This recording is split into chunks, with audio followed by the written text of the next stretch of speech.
Myanmar और Thailand रे घटिथिबा बड़ धरणर भूकंपरे 160 जनकर मृत्यु हेबा सह 700 रु अधिक लोक आहत होइचंती एवं रिक्टर स्केल रे भूकंपर तीव्रता 7.7 थिया बेले मृत्यु संख्या 10,000 टपिपार बोली जियोलॉजिकल सर्वे पक्षरु आशंका करा जाउची। विराट अट्टालिका गुड़िक धाराशायी होई पड़ी रहिथिया बेले रास्ता घाट रे विराट विराट गर्त सृष्टि होइची। सेपटे भारत वायुसेनार स्वतंत्र विमान जोगे 15 टन रु ऊर्ध्व रिलीफ सामग्री पठा जाइची।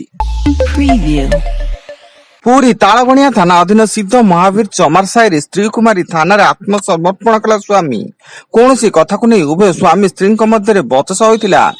उक्तक्त स्वामी निज स्त्री को पिटी पिटी हत्या करथिला एवं घटनास्थल में तालबणिया थाना पुलिस तदंत जारी।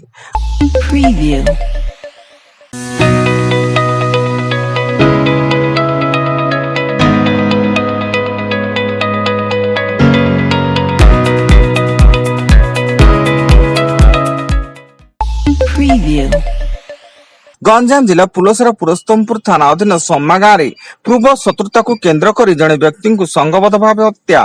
मृतक सिकुड़ा गाँव सुमंत महापात्र होता बेले खबर पाई पुलिस घटनास्थल पहुंची अधिक तदंत जारी रखी। आज अहमदाबाद नरेंद्र मोदी स्टेडियम रे इंडियन प्रीमियम लीग रो नवम मैच मुंबई इंडियंस और गुजरात टाइटन्स मध्य खेल। दुई दल प्रथम मैच रे पराजित होइतिबारु द्वितीय मैच रे जितबा पई उद्यम करिवे।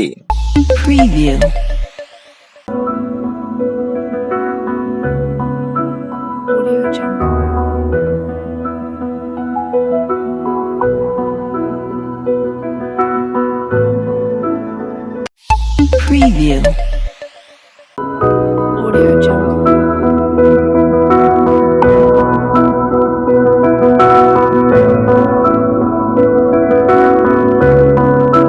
Audio Jungle.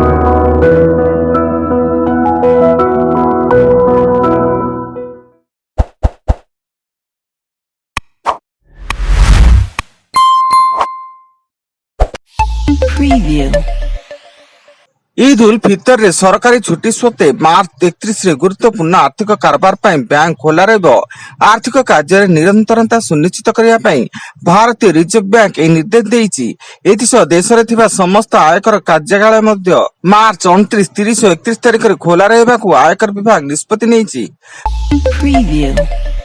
कटक जिला खुंटुणी थाना पुलिस एक जर्दा बोझेई बोलर गाड़ी को जांच करी गाड़ी 37 बस्ता नकली जर्दा सह 22,23,700 टंका जबत करिछि एवं ए मामला रे दुई अभियुक्त सुशांत साहू और तार सहयोगी शिव प्रसाद बेहरा को अटक रखी पचराउचरा जारी करिछि पुलिस।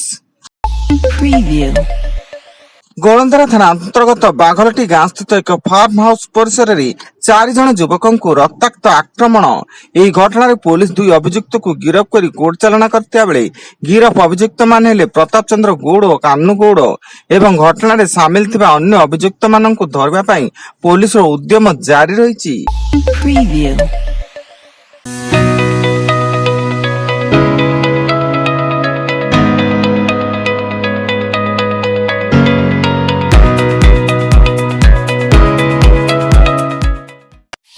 Preview.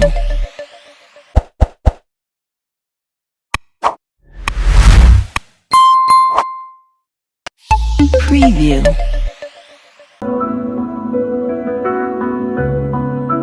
Audio Jungle.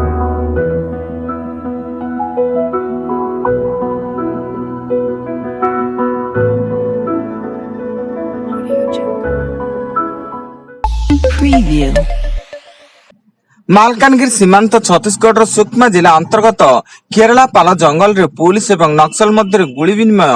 यह गुली विनिमय रे 15 जन नक्सलंकर मृत्यु घटिता बेले 2 जन जवान आहत होइतिबा सूचना मिलिछि।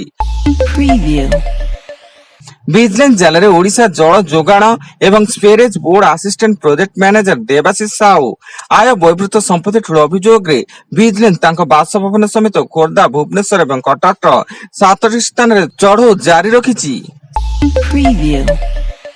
एवं रायगड़ा जिले में जड़े 12 वर्षीय नाबालिका दुष्कर्म उद्यम मामला रे पुलिस कार्यरत फॉरेस्टर को गिरफ्त करिछि।